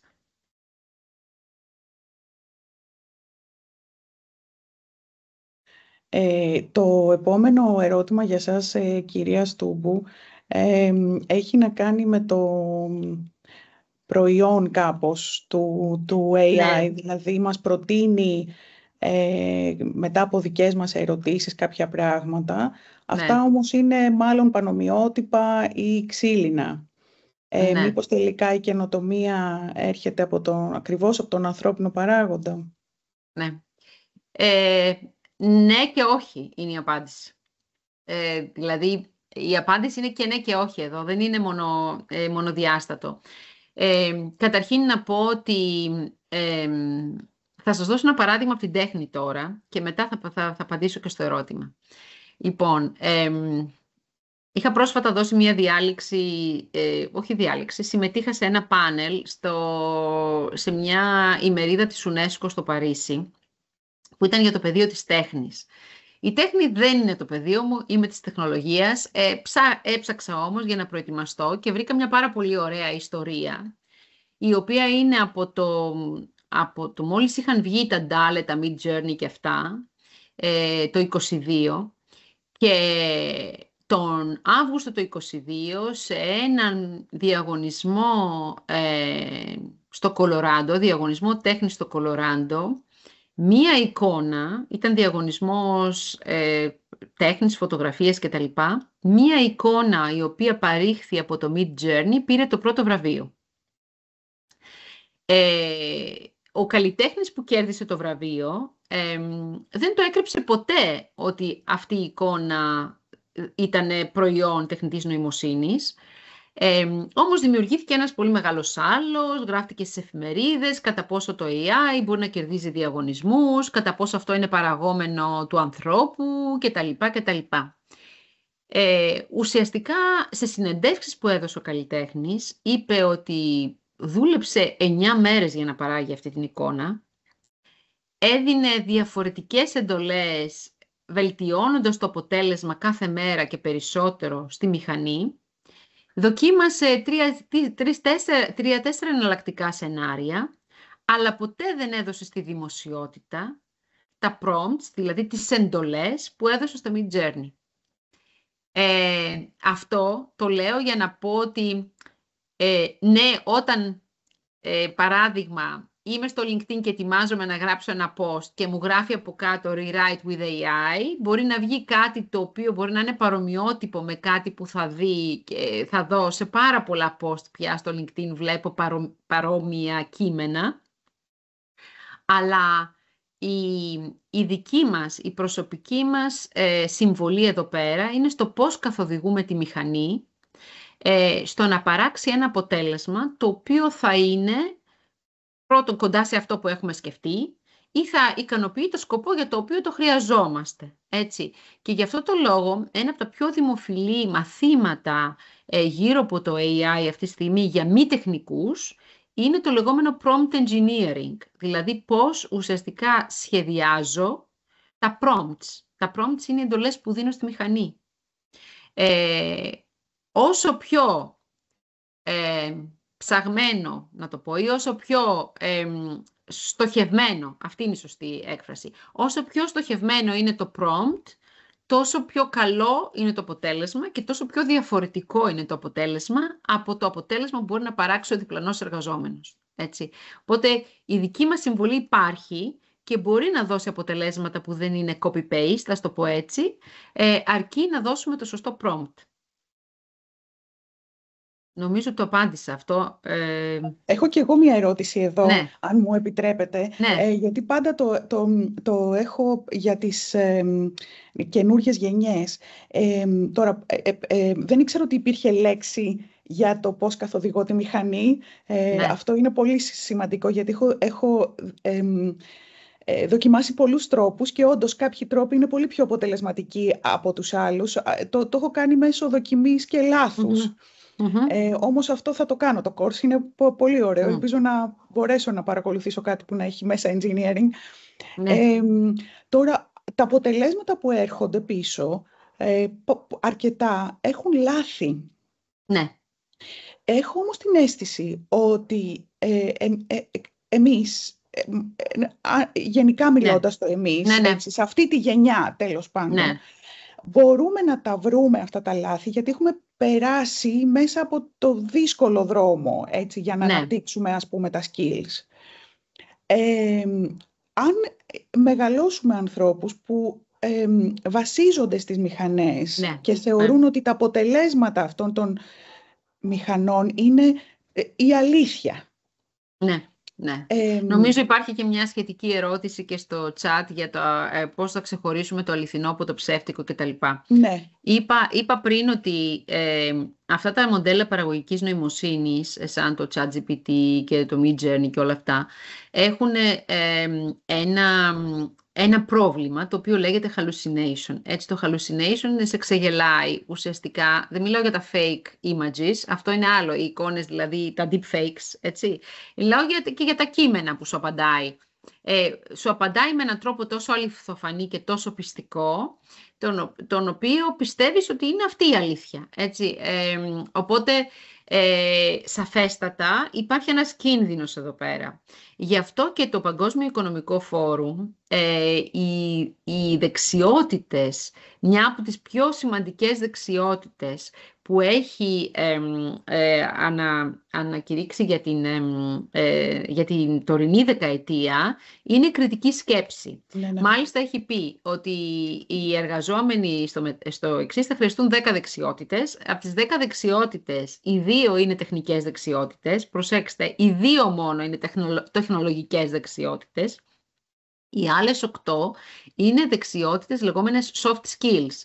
Και η κριτική σκέψη είναι πάρα πολύ ψηλά και βέβαια η δημιουργικότητα, η περιέργεια, έτσι, η περιέργεια είναι μια πολύ σοβαρή δεξιότητα η οποία βοηθάει και γι' αυτό το λόγο θα πρέπει και τα εκπαιδευτικά μας προγράμματα να αλλάξουν για να προσαρμοστούν σε αυτό. Σαφέστατα υπάρχει αυτός ο κίνδυνος, αλλά πρέπει και ο τρόπος με τον οποίο εκπαιδεύουμε μαθητές και φοιτητές αργότερα να αλλάξει, ώστε να μπορέσουμε να ενσωματώσουμε και την κριτική σκέψη και την περιέργεια και ξαναγυρίζοντας στο θέμα της ηθικής, θα πρέπει και το AI να είναι transparent, να έχει τη διαφάνεια, ώστε να κατανοούμε πώς δημιούργησε αυτή την απάντηση, η οποία μπορεί να είναι και ψεύτικη. Υπάρχει μια ερώτηση για την επόμενη μεγάλη τεχνολογική εξέλιξη. Και να κλείσουμε με αυτή την ερώτηση που είναι για το μέλλον. Ποια θα είναι η επόμενη μεγάλη τεχνολογική αλλαγή, πιστεύετε εσείς? Ναι, νομίζω ότι ναι, για μένα είναι πολύ ξεκάθαρο αυτό. Είναι μια τεχνολογία η οποία αυτή τη στιγμή ερευνάται επίσης από τη δεκαετία του 80, αλλά βλέπουμε τα τελευταία 2-3 χρόνια συνεχώς ανακοινώσεις. Είναι μια τεχνολογία που λέγεται quantum computing. Δεν ξέρω πόσοι από εσάς έχετε ακούσει γι' αυτό. Είναι δύσκολο. Αυτή τη στιγμή είναι μια πάρα πολύ δύσκολη τεχνολογία για να γίνει μαζικά διαθέσιμη, διότι ακόμη είναι πάρα πολύ ακριβή, έτσι, και βασίζεται στη δημιουργία νέων υλικών. Υπάρχουν όμως αυτή τη στιγμή μεγάλες επιχειρήσεις και οι δικοί μας είναι σε αυτό, αλλά και άλλες πολύ εξειδικευμένες επιχειρήσεις, οι οποίες κάνουν έρευνα σε αυτό το πεδίο και ουσιαστικά το quantum computing, όταν θα γίνει διαθέσιμο, θα δίνει τη δυνατότητα, για να το πω με πολύ απλά λόγια, προβλήματα που σήμερα μας παίρνει χρόνια να λύσουμε, να τα λύνουμε σε λίγα λεπτά. Σκεφτείτε για παράδειγμα, αναζήτηση νέων φαρμάκων για ασθένειες όπως το Αλτσχάιμερ, ο καρκίνος κτλ. η συνδρομή τεχνητής νοημοσύνης με το quantum computing μπορεί να λύσει αυτά τα προβλήματα σε χρόνια αντί για αιώνες, ας το πούμε έτσι, για δεκαετίες. Και αυτό θα δώσει πολύ μεγάλη όθηση. Όμως, όπως σας λέω αυτή τη στιγμή, είμαστε ακόμη στην αρχή. Αυτή θα είναι η επόμενη επανάσταση, κατά τη γνώμη μου, και πιστεύω στην επόμενη δεκαετία θα δούμε πάρα πολλές εξελίξεις σε αυτό το πεδίο. Πολύ ωραία. Εδώ να βάλουμε μία τελεία, να σας ευχαριστήσουμε πραγματικά. Μάθαμε πάρα πολύ καινούργια πράγματα και πάντα μας αρέσει από τους ανθρώπους της τεχνολογίας και από γυναίκες που βρίσκονται σε τόσο υψηλές διευθυντικές θέσεις να μοιράζονται πραγματικά δεδομένα και εμπειρία χρόνων. Εγώ να ευχαριστήσω την ομάδα, την κυρία Κοντούλη και την κυρία Βαλιώτη, να ευχαριστήσω την κυρία Σταύρου για την συνεργασία της και το κοινό που κάθισε μέχρι τις 8. Έρχονται όλες οι αντιδράσεις. Βλέπετε, κυρία Στούπου, τι γίνεται από το κοινό. Βλέπω. Ευχαριστώ πολύ. Σας ευχαριστούμε πολύ. Και στο επανειδήν και στα Σας επόμενα. ευχαριστώ και εγώ για την ευκαιρία. Καλή επιτυχία και καλή συνέχεια στο μεταπτυχιακό σας. Γεια σας.